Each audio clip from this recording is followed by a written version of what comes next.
نحمده ونصلي ونسلم على رسوله الكريم اما بعد فاعوذ بالله من الشيطان الرجيم بسم الله الرحمن الرحيم وعن عبد الله بن عمرو قال قال رسول الله صلى الله عليه وسلم التسبيح نصف الميزان والحمد لله يملأه ولا اله الا الله ليس لها حجاب دون الله حتى تخلص اليه رواه الترمذي وقال هذا حديث غريب وليس له اسناده بالقوي۔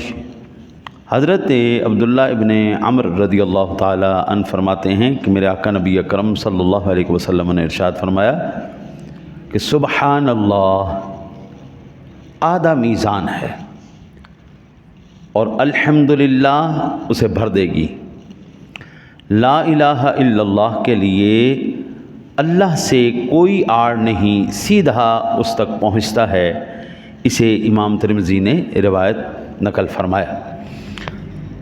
اس کائنات عالم میں میرے رب سونے کے نام نامی اس میں گرامی سے بڑھ کر وزنی کوئی شے کوئی نہیں۔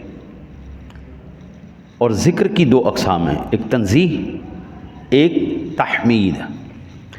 سادہ لفظوں میں کہوں تو ایک وہ ذکر کی قسمیں ہیں جس میں ہم اللہ کو بے عیب اور لا ریب ذکر کرتے ہیں، اس کے وہ اسماء گرامیہ جن اسماء گرامیہ میں اس کو لا ریب اور پاک، منزہ، معلیٰ، مبرہ، بلند تسلیم کیا جاتا ہے، اور ایک وہ ہے جس میں اس کی حمد ہے، اس میں سبحان اللہ یہ تنزیہی ہے اور الحمدللہ یہ تحمید ہے۔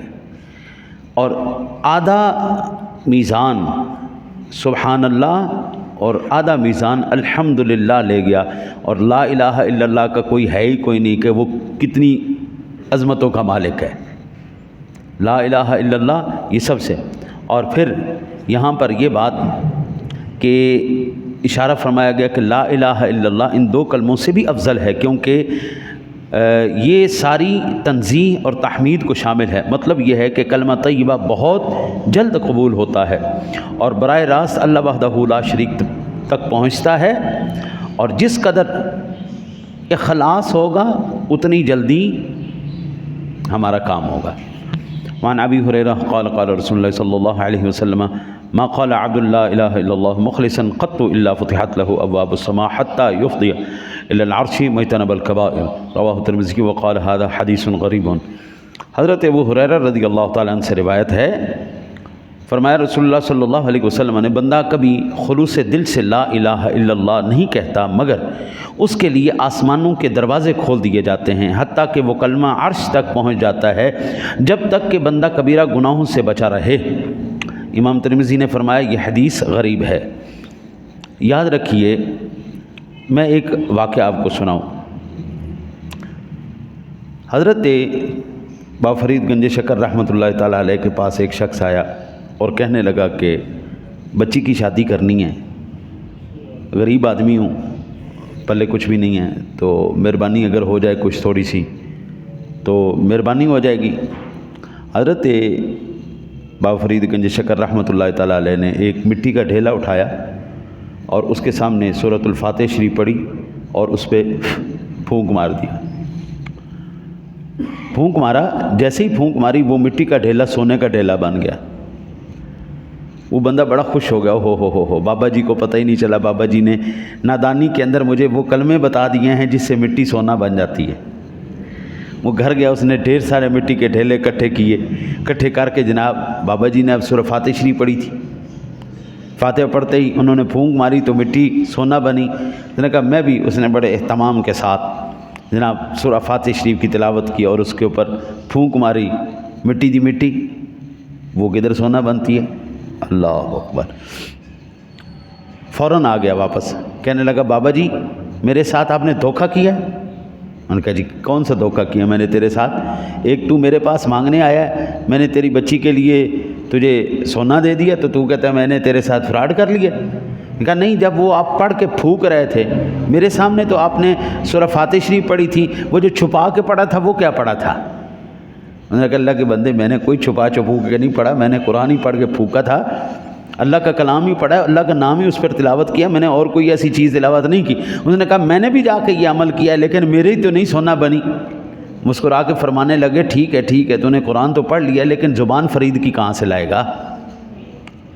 زبان بھی تو فرید کی ہونی چاہیے نا۔ اللہ کا کلام بے شک کارتوس ہے، لیکن چلانے کے لیے رائفل کی بھی تو ضرورت ہے نا۔ یہ فوجی آپ کے مہنگی سے مہنگی رائفل لیتے ہیں، مہنگی سے مہنگی رائفل، کیونکہ گولی صحیح طریقے سے اپنا اثر کرے۔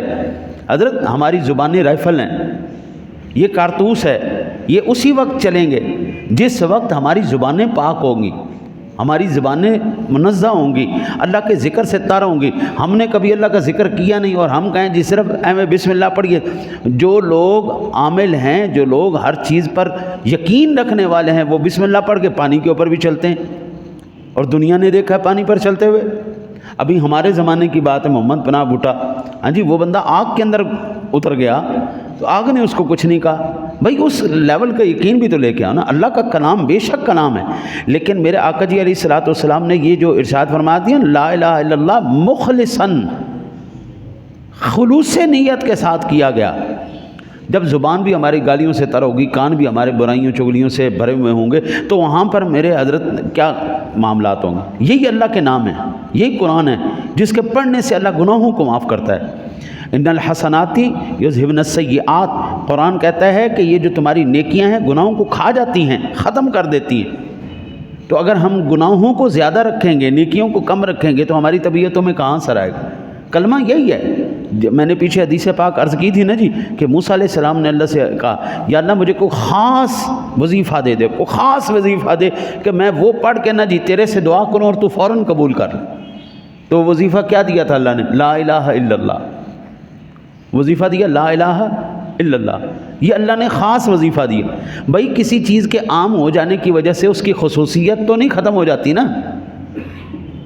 لوگ ہوا کی قدر نہیں کرتے، لیکن جدو ایک کرونا آیا سی تے سلنڈر کنے دے وکنے لگا نا پتہ، آبادی کنی قدر، سونے تو مہنگے ہو گئے سن سلنڈر۔ اللہ سے دعا ہے اللہ آپ کو مجھے اللہ اپنے ذکر کی خالصتاً کرنے کی توفیق عطا فرمائے۔